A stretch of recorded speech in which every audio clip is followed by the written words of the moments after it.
ચાલો આજે આપણે એક બહુ જ સરસ વાર્તા સાંભળીએ. આ વાર્તા છે એક નાનકડી હોશિયાર છોકરીની. એનું નામ છે ઈશ્વા. એક હતી નાની અને બહુ જ પ્યારી બેબી. એનું નામ હતું ઈશ્વા. ઈશ્વા છે ને આજે દુનિયાને સમજવા માટે નીકળી હતી. એની મમ્મીએ એને કહ્યું, ચાલ દીકરા, આજે આપણે દુનિયાને સમજીએ. આ સાંભળીને તો ઈશ્વા ખુશ થઈ ગઈ અને બોલી, વાહ, મારે તો એકદમ સ્માર્ટ ગર્લ બનવું છે. તો ઈશ્વા શું બનવા માંગે છે? હા, એક સ્માર્ટ ગર્લ. તો ચાલો શરૂ કરીએ ઈશ્વાનો પહેલો પાઠ. પાઠ છે સારો અને ખરાબ સ્વભાવને કેવી રીતે ઓળખવો. જોઈએ ઈશ્વા આમાં શું શીખે છે. ઈશ્વા છે ને બગીચામાં ગઈ. ત્યાં એણે 2 ઝાડ જોયા. એક ઝાડ પર તો મીઠા મધ જેવા ફળ હતા અને બીજા ઝાડ પર અરે એકદમ ખરાબ ફળ. ઈશ્વાને વિચાર આવ્યો કે આવું કેમ હશે. એણે એની મમ્મીને પૂછ્યું, મમ્મી, આવું કેમ છે? મમ્મીએ પ્રેમથી સમજાવ્યું, બેટા, જેવું ઝાડ એવા ફળ. એમ જ જેવો માણસનો સ્વભાવ એવો એ માણસ. સારા સ્વભાવનો માણસ હંમેશા સારો જ હોય. ત્યાં તો અચાનક જ ઈશ્વાની નજર એક સાપ પર પડી. અરે રે, ઈશ્વા તો બિચારી બહુ જ ડરી ગઈ. એટલે એની મમ્મીએ સમજાવ્યું, જો બેટા, સાપ તો કદાચ ક્યારેક જ કરડે, પણ જે ખરાબ માણસ હોય ને એ તો વારંવાર દુઃખ પહોંચાડે છે. એ આપણને વારે હેરાન કરે.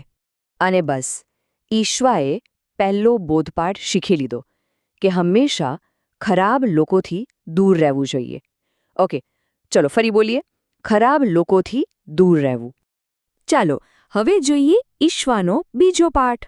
પાઠનું નામ છે સાચો મિત્ર કોણ? વિચારો તો, સાચો મિત્ર કોને કહેવાય? ચાલો ઈશ્વા સાથે આપણે પણ શીખીએ. ઈશ્વાને 2 નવા મિત્રો બન્યા. એમાંનો એક મિત્ર તો હંમેશા કહે, વાહ ઈશ્વા, વાહ, તું જે કરે ને એ બધું જ એકદમ બરાબર છે.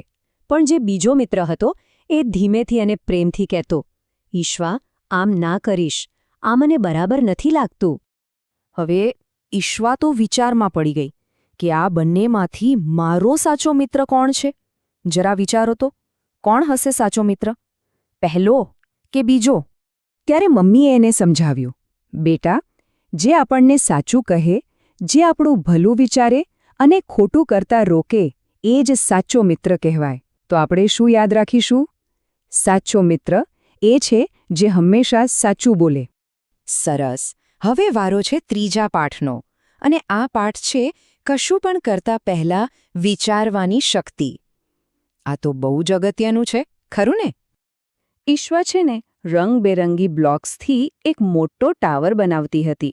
પણ એના મનમાં સવાલ થયો, શું હું ઉતાવળમાં ફટાફટ બનાવી દઉં કે પછી શાંતિથી વિચારીને બનાવું?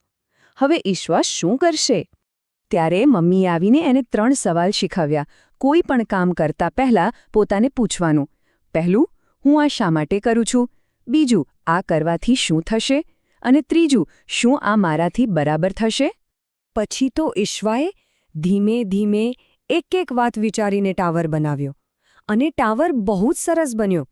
અને ઈશ્વાએ એક નવી વાત શીખી કે હંમેશા કોઈ પણ કામ વિચાર કરીને જ કરવું.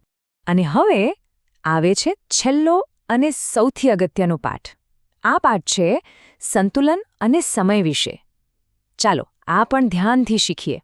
ઈશ્વાને છે ને આઈસ્ક્રીમ તો બહુ જ ભાવે. જ્યારે એ એક આઈસ્ક્રીમ ખાય ને તો એ ખુશ થઈ જાય, મજા આવી જાય.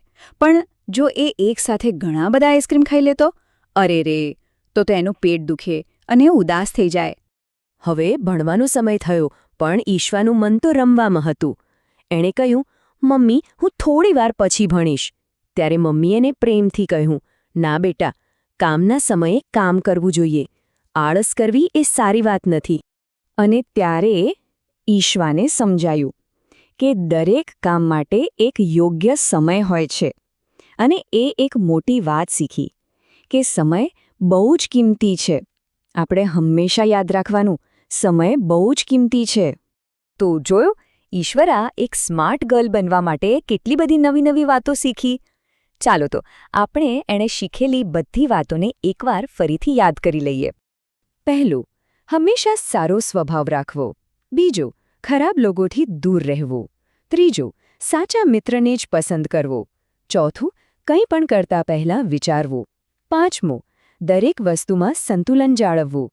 અને છઠ્ઠું, પોતાના સમયનો સારો ઉપયોગ કરવો.